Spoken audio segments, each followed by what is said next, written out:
Je me pose. Je prends le temps de bien choisir ma position. Elle doit être confortable, tout en me permettant de rester bien éveillé.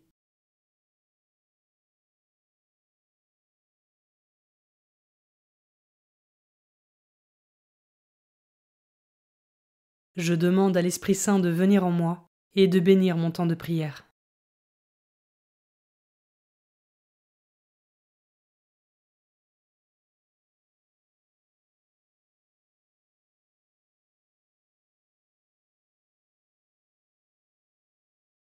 Commençons. Évangile de Jésus-Christ selon saint Matthieu, chapitre 1, versets 1 à 17. Généalogie de Jésus, Christ, fils de David, fils d'Abraham. Abraham engendra Isaac, Isaac engendra Jacob. Jacob engendra Juda et ses frères. Juda, de son union avec Tamar, engendra Pharès et Zara. Pharès engendra Esrom, Esrom engendra Aram. Aram engendra Aminadab, Aminadab engendra Naasson. Naasson engendra Salmon, Salmon, de son union avec Rahab, engendra Booz. Booz, de son union avec Ruth, engendra Jobed, Jobed engendra Jessé, Jessé engendra le roi David. David, de son union avec la femme d'Urias, engendra Salomon. Salomon engendra Roboam, Roboam engendra Abia. Abia engendra Asa, Asa engendra Josaphat. Josaphat engendra Joram, Joram engendra Osias. Osias engendra Joatam, Joatam engendra Akaz. Akaz engendra Ézéchias, Ézéchias engendra Manassé. Manassé engendra Amon, Amon engendra Josias. Josias engendra Jéconias et ses frères à l'époque de l'exil à Babylone. Après l'exil à Babylone, Jéconias engendra Salathiel. Salathiel engendra Zorobabel, Zorobabel engendra Abiud. Abiud engendra Eliakim, Eliakim engendra Azor. Azor engendra Sadoc, Sadoc engendra Hakim, Hakim engendra Eliud. Eliud engendra Éléazar, Éléazar engendra Mathan. Mathan engendra Jacob, Jacob engendra Joseph, l'époux de Marie, de laquelle fut engendré Jésus, que l'on appelle Christ. Le nombre total des générations est donc, depuis Abraham jusqu'à David, 14 générations. Depuis David jusqu'à l'exil à Babylone, 14 générations. Depuis l'exil à Babylone jusqu'au Christ, 14 générations.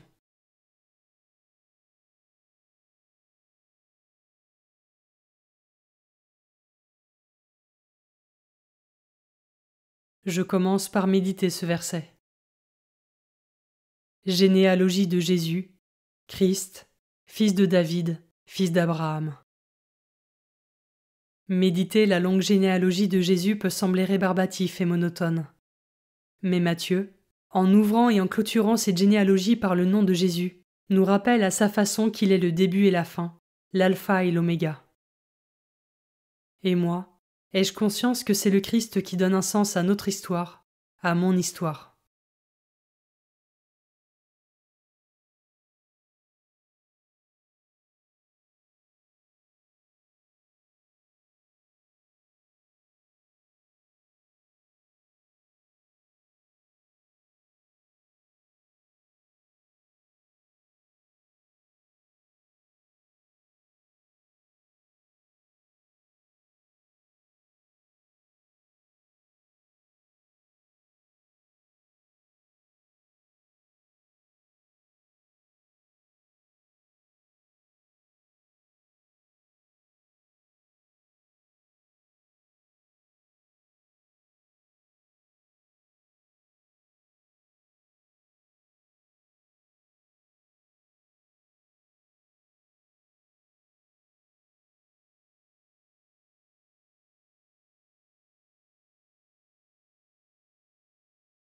Je peux maintenant m'arrêter sur cet autre verset.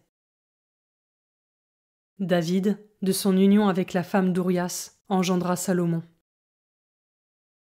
Parmi tous ces noms cités, on se rend compte que l'on est loin d'une généalogie sainte et parfaite. Pourtant, c'est bien à cette dernière que le Christ est associé. Mais Jésus n'est ni perdu, ni noyé, ni écrasé dans cette suite de noms célèbres ou inconnus, et il n'est pas non plus contaminé par le péché, car il est celui qui sanctifie. Il est ce médecin qui n'est pas venu pour les bien-portants, il est celui qui relève et apporte la lumière dans un monde enténébré. Comment cela résonne en moi?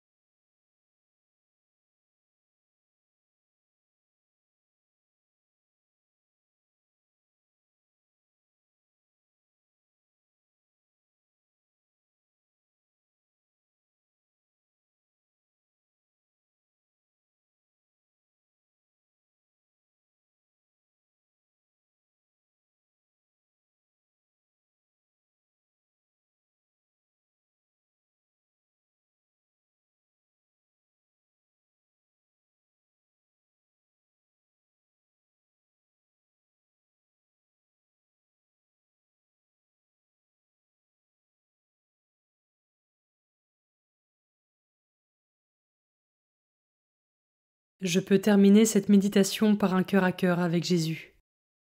Je peux me mettre sous son regard et lui confier ma famille et mes intentions de prière.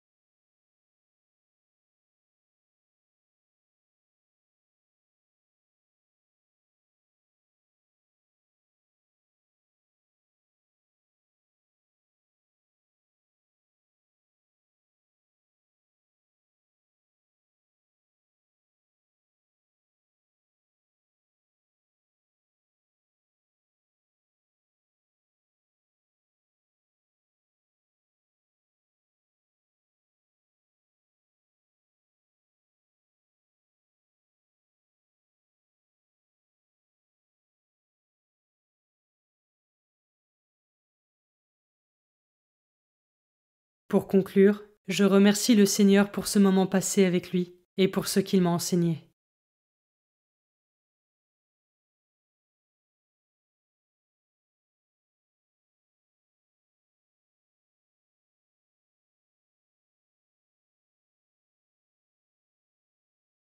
Belle journée et à demain.